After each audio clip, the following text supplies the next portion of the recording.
thank you very much. Wow. This is a nice building, I have to tell you. So this is a special occasion for a lot of reasons, but number one is it's our first occasion in this building using it for peace. And it's all about peace, and it's a great honor. And Marco, you've done a fantastic job in getting it ready, but it's a spectacular building, and we all appreciate it.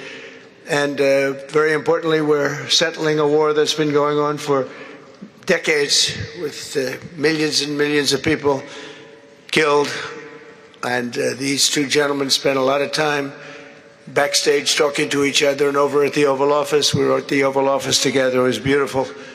And I think it's just a very important day. And we have other leaders from other countries. And you said such beautiful things. I'd love to have you come up. We'll finish up, and then I'd love to have you come up, and if you can issue the words that you just issued backstage. It usually doesn't work, you know. It usually never happens. They said, no, they said it much better before, but you will probably do better up here. But I'd love to have you say how you felt, because it is an amazing day. Great day for Africa, great day for the world, and for these two countries, and they have so much to be proud of. And I want to thank the leaders. I want to thank you very much. It means maybe more because we are here together for the first time ever in this building. Brand new, beautiful building. I don't want to tell you how much it costs, because I hear it's a lot. Okay? They don't build inexpensively here. But I just want to thank you very much. So please sit down, everybody. I want to thank everybody for being here. It's a momentous occasion. It's truly incredible setting. It's very few places I've seen like this. In this holy season, we prepare to celebrate the birth of the Prince of Peace. We have come to the U.S. Institute of Peace to sign a historic agreement that will end one of the longest-running conflicts anywhere in the world, with far more than 10 million people killed. Today, we commit to stopping decades of violence and bloodshed, and to begin a new era of harmony and cooperation between the Democratic Republic of the Congo and Rwanda. I want to thank the two courageous leaders. They are courageous leaders. They really are courageous leaders, great people. President Tshisekedi of the Democratic Republic of the Congo and President Kagame of Rwanda. They are amazing people, and they had stories to tell me that were incredible. Really fascinating in so many different ways. Sad and beautiful, both sad and beautiful, and today makes them beautiful.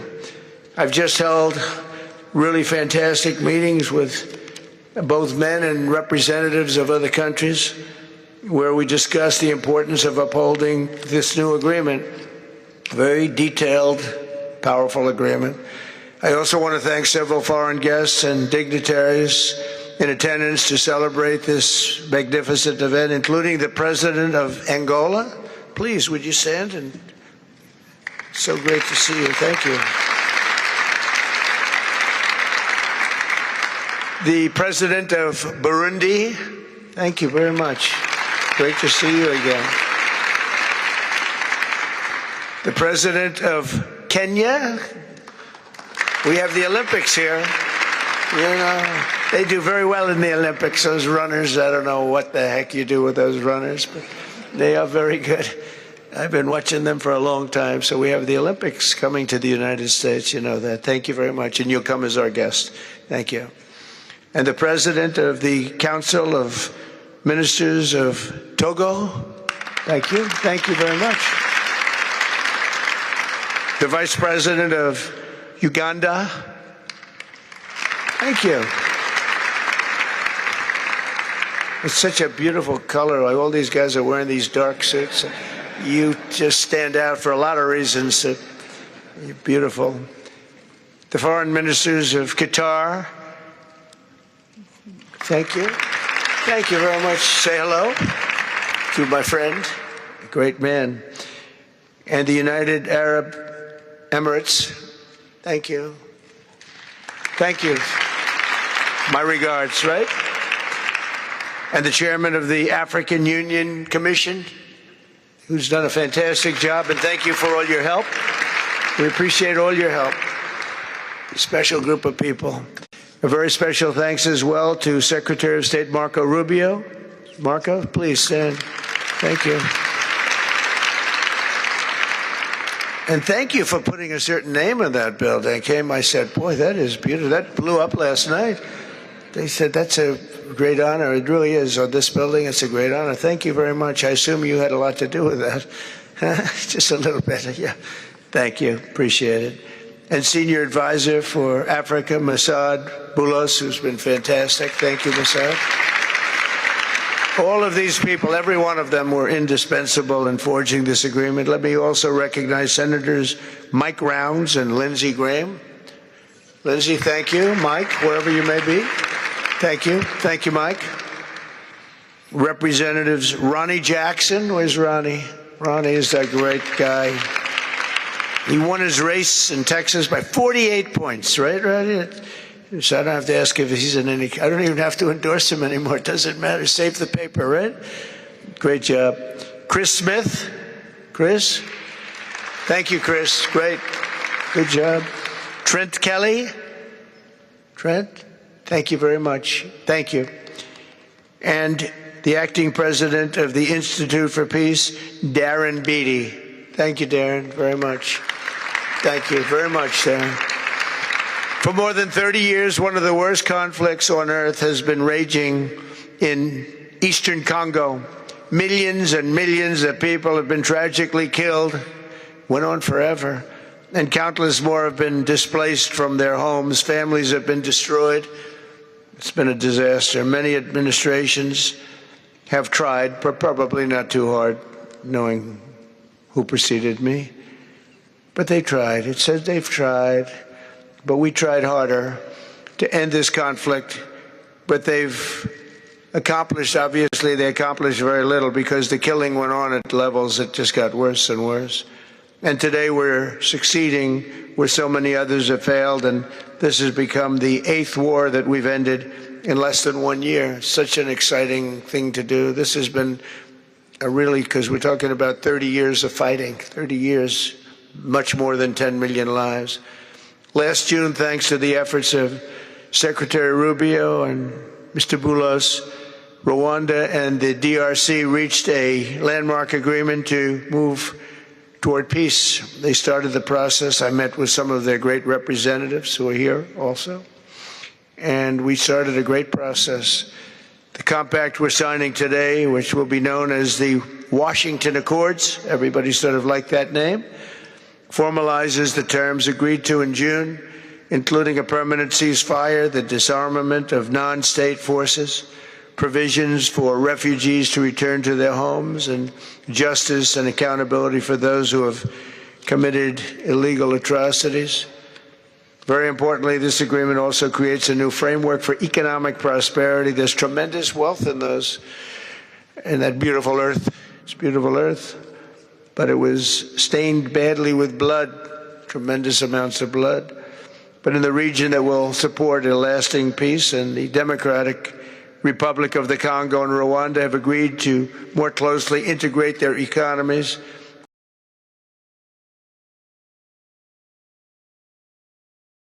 Fighting, and they'll be doing that. And these two gentlemen are very smart, and I think they liked each other a lot. I spent time with them. I think they liked some people may be surprised. I really do. I think they've spent a lot of time killing each other, and now they're going to spend a lot of time hugging, holding hands, and taking advantage of the United States of America economically like every other country does. So they're going to do very well, but they do have some very valuable things. They're going to have a lot of money and a lot of success, and I think they're going to get along really well, so I hope so. Thank you very much. Look at them. Look at the way they love each other. Thank you. So I have a lot of confidence in both leaders. We'll keep these commitments. I know they're going to keep them and follow through on the agreement and create a much brighter future for the people of their countries. and they're heroes within their countries because of today. This is a big story, and so much is being written and said. All of the newscasts have it at the top of the list, and they are heroes, and we want to keep it that way. Today, the United States is also signing our own bilateral agreements with the Congo and Rwanda that will unlock new opportunities for the United States to access critical minerals and provide economic benefits for everybody. And we'll be involved. We're sending some of our biggest and greatest companies over to the two countries, and we're going to take out some of the rare earth and take out some of the assets and pay, and everybody's going to make a lot of money. These are just two of the many new agreements related to mineral supplies that my administration has achieved this year, including with Australia, Japan, Kazakhstan, Malaysia, South Korea, and many other countries. With all of these agreements, we're forging new economic security partnerships that protect the interests of America and our friends and partners, and a core feature of my administration's national security strategy, a big part of which is the tariffs. We're taking in trillions of dollars in tariffs. Nobody's ever seen anything like it, and it's given us really great national security. We'll be paying down debt. We'll be making distributions to people, and we're really doing a job. It's amazing. I was with a gentleman, the future king of Saudi Arabia, and you've heard me say this a couple of times, but 2 months ago when I was over there, he said, and actually Qatar is represented today, and UAE is represented, and your leader said the exact same thing, different words, but the exact same thing, that 1 year ago they thought our country was dead, and now our country is the hottest country anywhere in the world. We're the hottest country anywhere in the world. Nobody's ever seen anything like it. We have over $18 trillion, that's just in 10 months, pledged or being invested or pledged to be invested in the United States. Think of that, 18 trillion. The highest amount we've ever had is 1.5. Under the Biden administration, they did much less than 1 in 4 years. Think of that. So they did less than 1 trillion in 4 years. We have 18 trillion in 10 months. It's going to be much more than that, too. No other country in history has ever been close, no matter what country you pick. So I want to thank you again, everybody, for your great vision, and I want to thank the people, especially the people that we named. Some of the others that unfortunately we didn't name, we just couldn't do that. But for your vision and for your courage, because it's made it possible to begin healing old wounds and transcending past differences and creating a future where every child of God can live in dignity, prosperity, and peace. And these are two very good men, and they're two potentially very strong countries. I'd like to now invite President Kagame to come up and say a few words. It's Rwanda. And then, if I may, President of DRC, who really is doing a great job. These are two men that are doing a great job. And again, they are so respected because of what they're doing today and the mission that they've really, I think, accomplished. And we'll see how it all works out, but I think it's going to work out really great. They want to get on to other ways of living for their people, and they're great leaders. Thank you very much. Please, Mr. President, thank you. Thank you very much.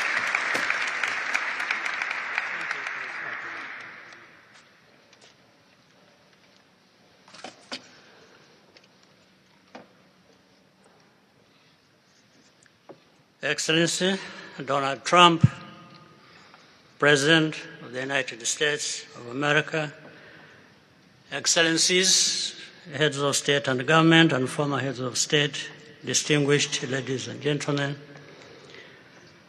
I want to begin with some words of thanks.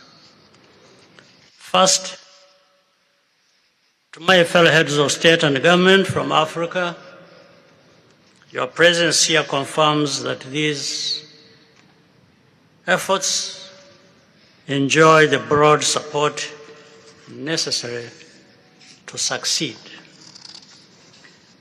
I also thank Minister of State Kulaifi, representing His Highness Sheikh Tamim bin Hamad of Qatar. The role of Qatar has been absolutely central in getting us to this point. But of course, the biggest vote of thanks goes to President Donald Trump. No one was asking President Trump to take up this task. Our region is far from the headlines. But when the President saw the opportunity to contribute to peace, he immediately took it. This conflict has lasted for 30 years. We have seen countless mediations and efforts, but none has succeeded in resolving the underlying issues. President Trump introduced a new and effective dynamism that created the space for breakthroughs. His approach is even-handed, never taking sides. He orients us toward the future, not the past, emphasizing that the dividend of peace is prosperity and investment, including from the United States.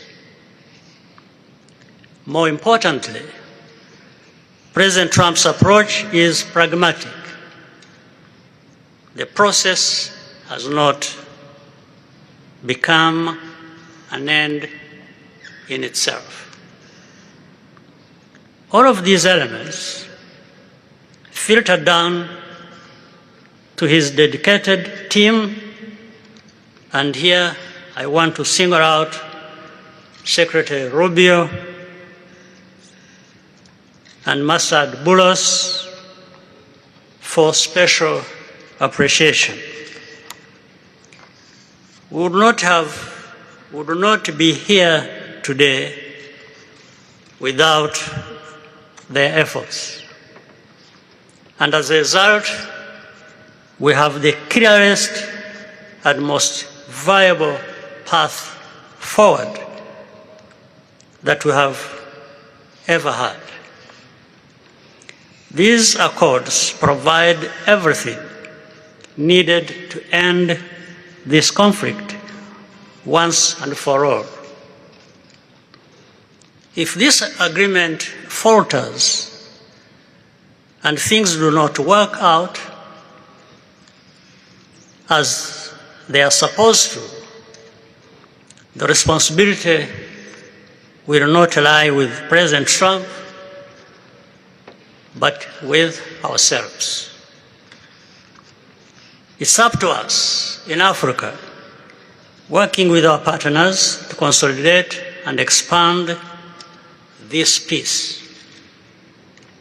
There will be ups and downs on the road ahead. There is no doubt about it. Rwanda, I know, will not be found wanting.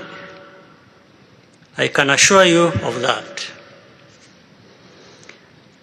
Our only objective is and has always been for our country to be safe and secure after having endured so much tragedy.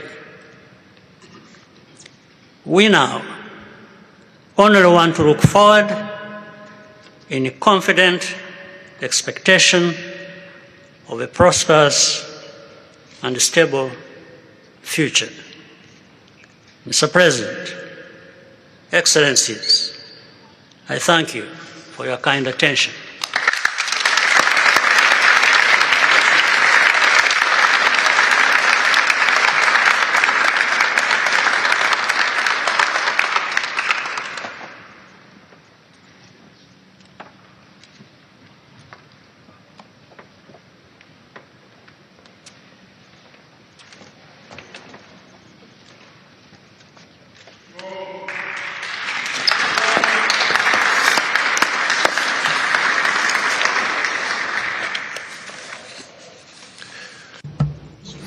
Mr.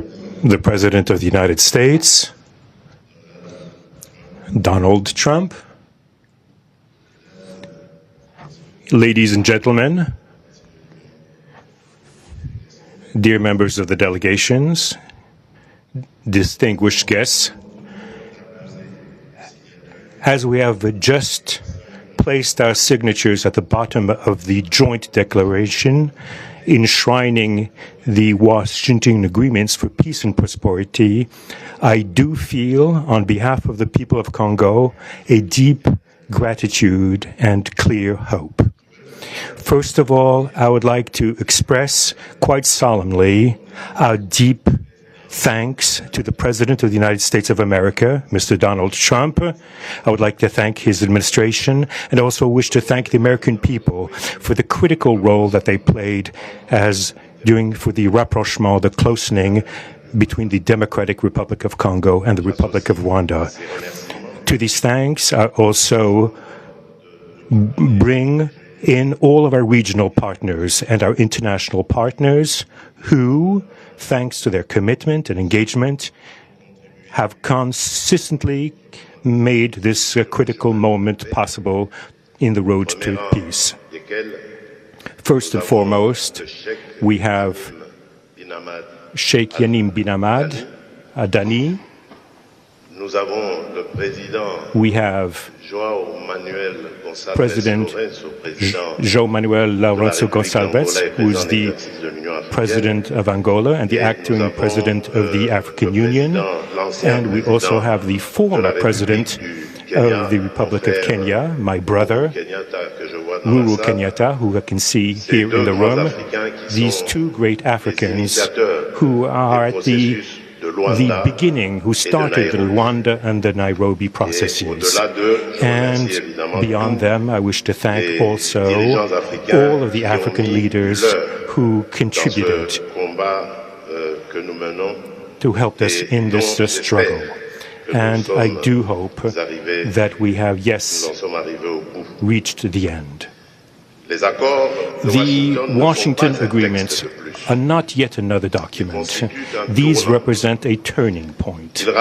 They bring together, under a coherent architecture, a declaration of principles of a peace agreement and also the regional economic integration framework to provide to the peoples of the region a new perspective, a new outlook, namely to finally overcome the cycle of violence, of forced displacement, of mistrust, defiance, in order to begin a new era of friendship, cooperation, and prosperity, all shared together.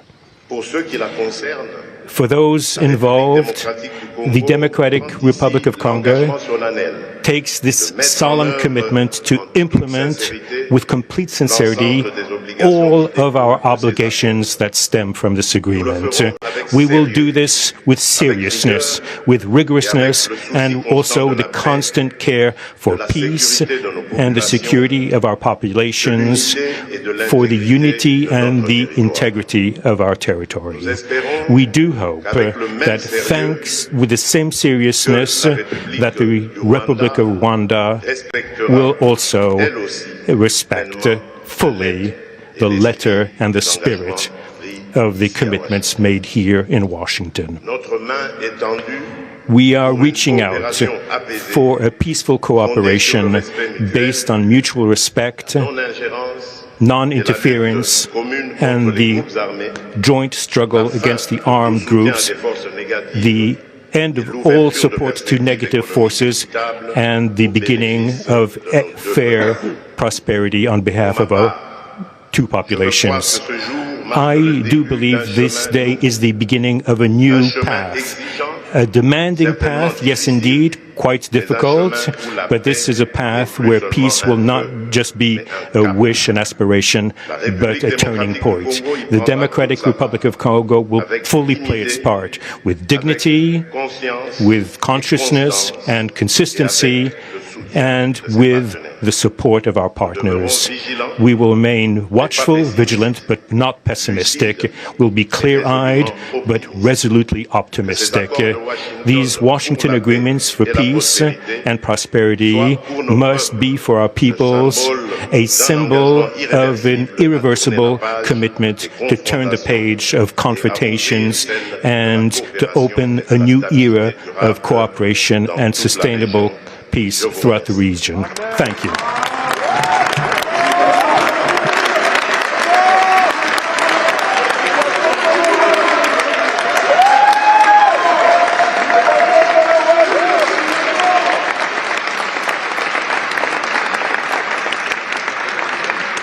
So, if I might, my four new friends, a couple of cases not that new.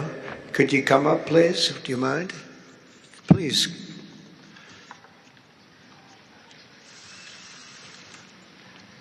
They represent so many and so well, so I just want to thank you very much. Good.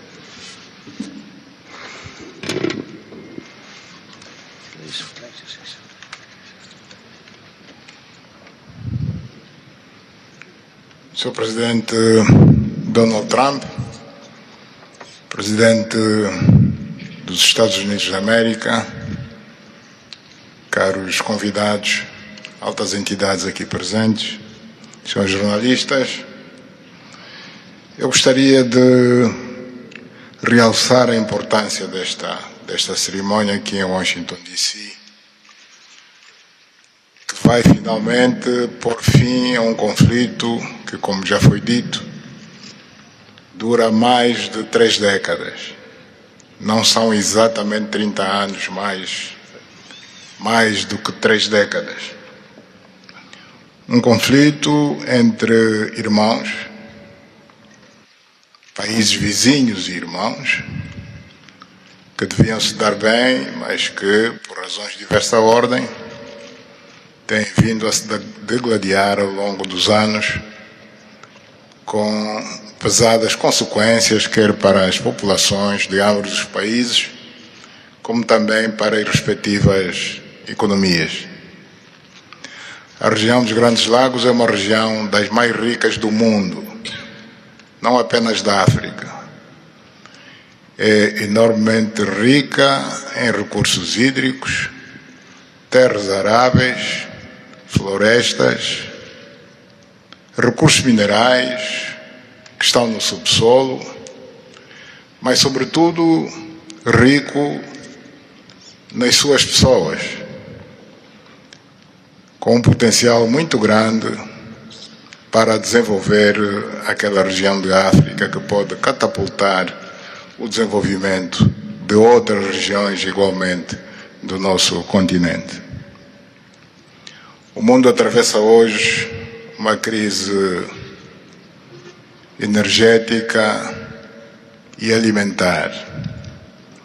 Nós fomos a dizer que a África, e em particular essa região dos Grandes Lagos,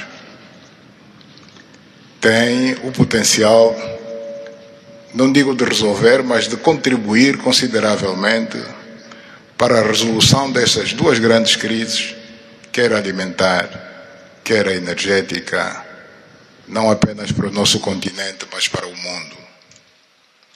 A grande barragem do Inga, adormecida há bastantes anos, pode contribuir enormemente para a eletrificação do continente e, consequentemente, para a sua industrialização. Em termos de agricultura, o facto de ter terras aráveis, um índice de chuvas bastante regular e abundante, pode-se desenvolver agricultura naquelas regiões para alimentar o continente. E nada disso tem sido possível fazer-se ao longo de décadas, devido a este conflito que não tem sentido e que, finalmente e felizmente, parece que terá o seu fim hoje aqui em Washington, D.C. Nós procuramos fazer a nossa parte, e quando digo nós, estou-me a referir a Angola, ao Quênia e outros países também africanos. Procuramos fazer o melhor para chegarmos a este momento. Infelizmente não foi possível, mas nós só temos que agradecer ao presidente Trump por ter dado continuidade ao trabalho que nós realizamos e ter conseguido alcançar esse desfecho do qual todos nós sairemos a ganhar. Portanto, mais uma vez, o presidente Trump fez a parte que lhe compete e nós esperamos e acreditamos que é o que vai acontecer, que as duas partes, ou seja, as autoridades da República Democrática do Congo e da República do Ruanda também farão a sua parte para a implementação com êxito deste acordo. Uma coisa é assinar um acordo, outra coisa que é mais difícil, mas é possível, desde que haja vontade política, é implementar em tempo útil tudo aquilo que nós acordamos e assinamos. Parabéns a todos. Muito obrigado. Your Excellency, the U.S. President, President Trump, dear guests, and dear dignitaries present here and press members. I would like to highlight the importance of this ceremony taking place in Washington, D.C., because this has come to put an end to a war that has been there for more than 3 decades, because it's not just exactly 3 decades, but it's more than 30 years. And this is a conflict that has been there between two neighboring countries, which have been fighting for many years with consequences on the peoples, countries, economies, and so forth. And these consequences also were felt in the Great Lakes region, which is a very rich region in Africa, rich in terms of water resources, arable lands and forests, and as well as mineral resources which are important for the development of our region. So it's important that we've reached to this point where the agreement is going to be, has been signed, a peace deal, which will benefit immensely the whole region and will unleash the opportunities for the development of our continent, and as well as to helping the whole world in terms of fighting against the food crisis and energy crisis which the whole world is going through now. We believe that the Great Lakes region will have to play a great role in providing resources to the international community. And of course, solving this conflict will also help solve other crises, not only in the continent as we know, but worldwide. For example, the Great Inga hydro project in Congo is important. It can help to electrify the continent and consequently help in terms of developing agriculture and providing agriculture, arable lands and abundant resources that we have that can be used. We know that Africa possesses a lot of other resources such as rainfalls which are important for agriculture. So nothing has nothing would justify this war, but eventually the most important thing that it has come to war. We sought as Africans to do our part. When I say Africans, I mention countries such as Angola, Kenya, and other African countries, but unfortunately we couldn't make it. But we now want to thank President Donald Trump for having helped to reach this important milestone. We believe, once again, we have to thank him for what he has done, and what comes next now is to appeal to the two parties, that is the Democratic Republic of the Congo and the Republic of Rwanda, to implement successfully this agreement for the benefit of their countries, their people, and including our continent of Africa. Thank you very much.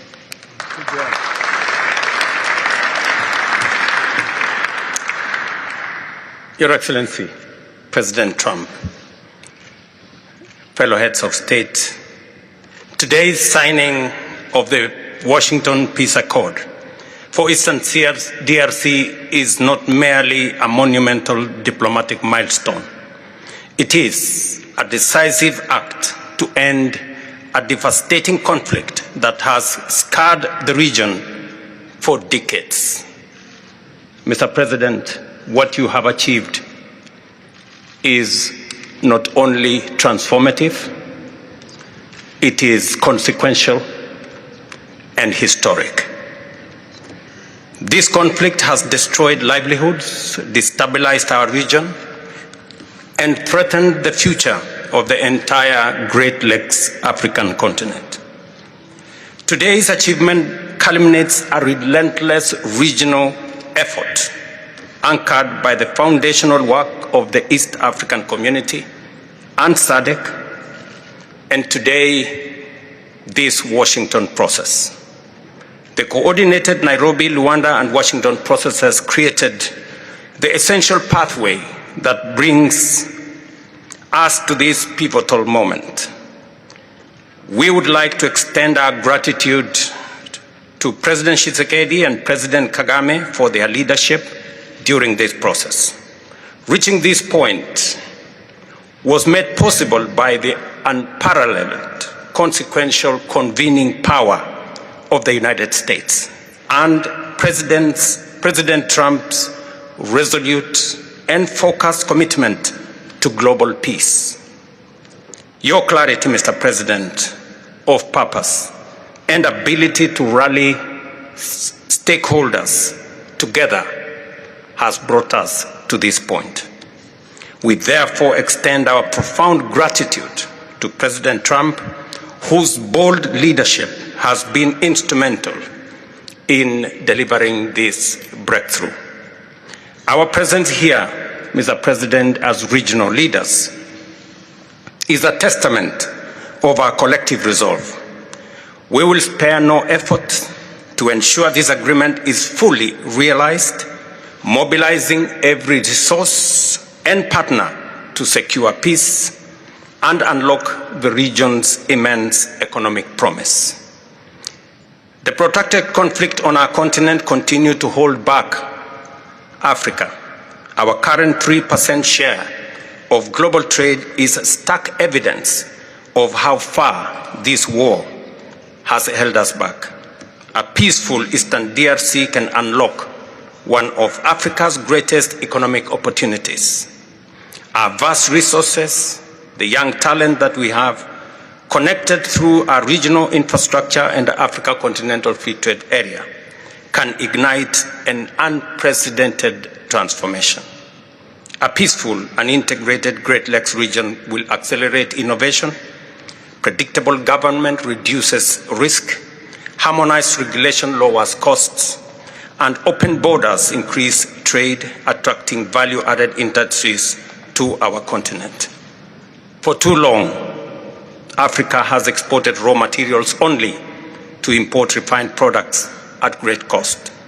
Our regional economic integration framework, Mr. President, that you have spoken to here,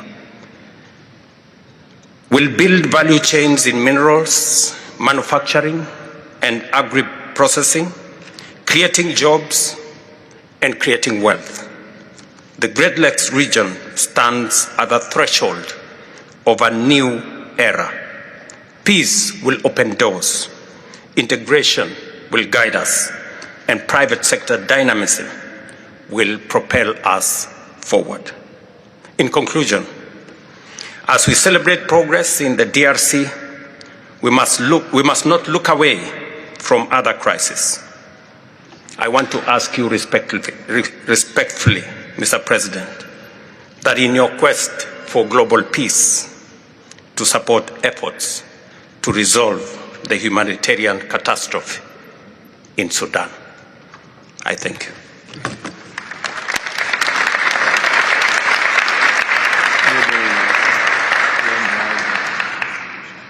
Excellences, le chef d'État et de gouvernement ici présent. Heads of state and government, dear delegations, it is with great joy that I speak today before you in order to express my joy.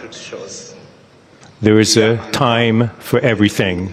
There's a time for destruction and there's a time to build. There's a time for despair, and there's a time for hope. Today, we are experiencing a great day. We are looking forward to this agreement, which will give back hope to the peoples of Congo and of the sub-region. I would like to congratulate everybody involved who made this great day possible.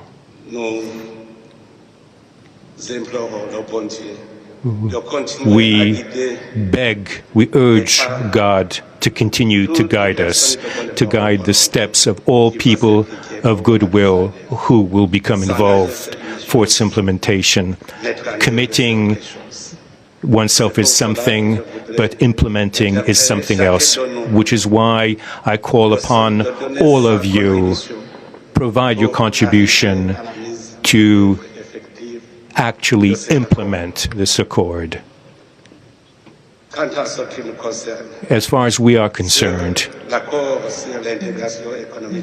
this agreement on regional economic integration, well, Burundi and the DRC already represent an economic community of the countries of the Great Lakes region. Burundi has a major role to play in order to indeed implement these existing cooperation agreements between the three states.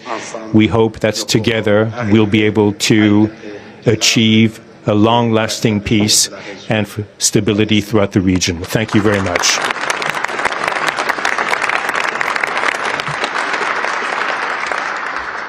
Thank you very much. And I just want to introduce a friend of mine who I just noticed in the audience. He's in charge of a very small sport called here, soccer, over there, football. So nobody knows really what to call it. Johnny, thank you very much. The head of FIFA is here.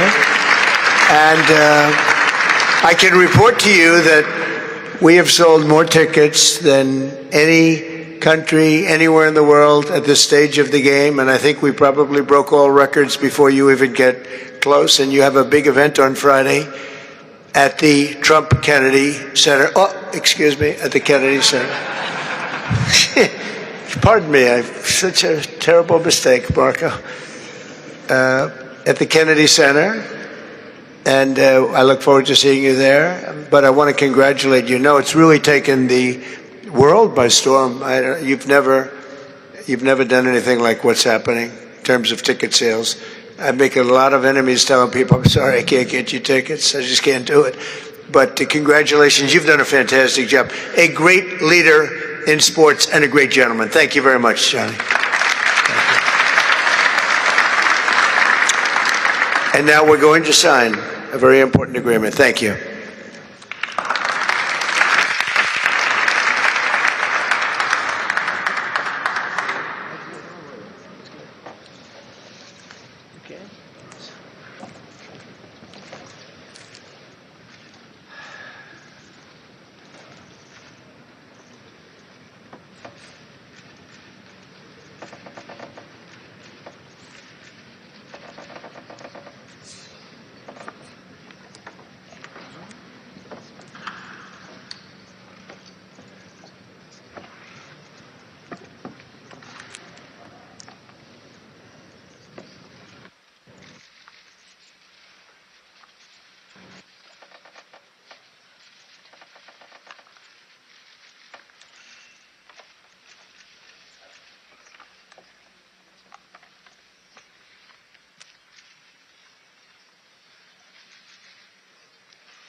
Go ahead. I know you and you're very friendly, so I'll take it. Otherwise, I wouldn't take it. Go ahead. Mr. President, we are witnessing a historic moment for Africa. My question to you is, when we will see the withdrawal of Rwandese troops from DRC, and when we will see the real peace? Because even now, we are witnessing historical peace still, but people are being still killed in DRC. Yeah. Because the troops continue there. When, because this needs to be real, the troop needs to withdraw from DRC. When we will see the I think you're going to see very quickly, I think you're going to see things happen. This is something that was not doable, according to a lot of people, and not only is it doable, I think it's going to be a great miracle. These two gentlemen are leaders, they're great leaders, and they're going to prove that in the coming months and years. And I think you're going to see very immediate results. I have confidence that that's what's going to happen. Thank you very much, everybody. Thank you.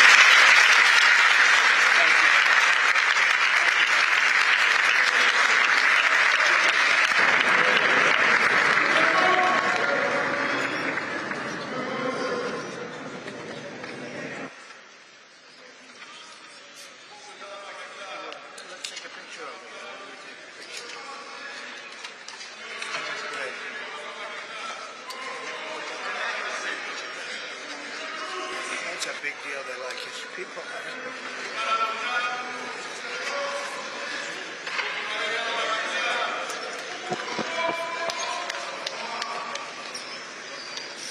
Thank you, everybody. Thank you. Thank you.